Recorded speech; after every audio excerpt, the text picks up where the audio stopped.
So is it possible to actually grow into a charism? Or let me put it this way.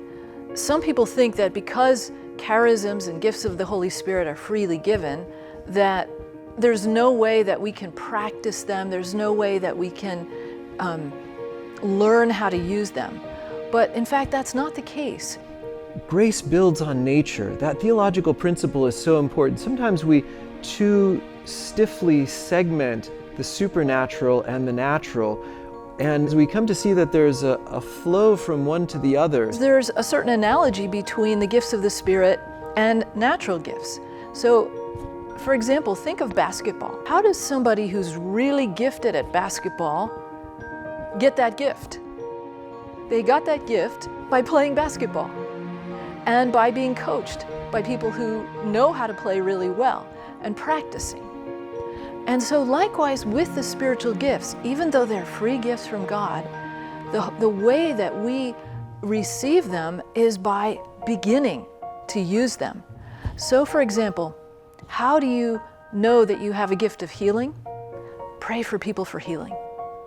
That's how the saints received their gifts. They weren't born with a gift of healing, but they received that grace of God through confirmation, and eventually they began to pray for the sick and healings began to occur.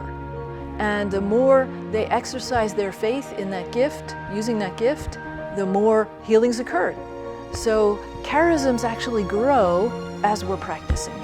In the gift of prophecy, for example, ideas, the images, the things that come to my mind, which can be very powerful. And how did that come into my mind? Was it merely neurons firing, or is the Holy Spirit at work in that? And we see them in part by speaking them, and we see the impact when someone lights up and says, yeah, that's exactly what I was just thinking about. That just spoke right into my heart.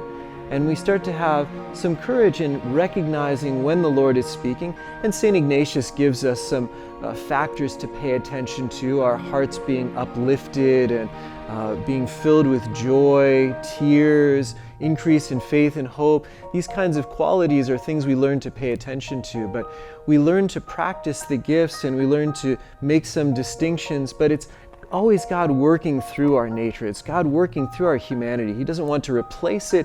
He wants to elevate it, perfect it, purify it. And we do that by giving Him our humanity, making acts of faith, taking steps in faith, and responding to what He's doing in our hearts.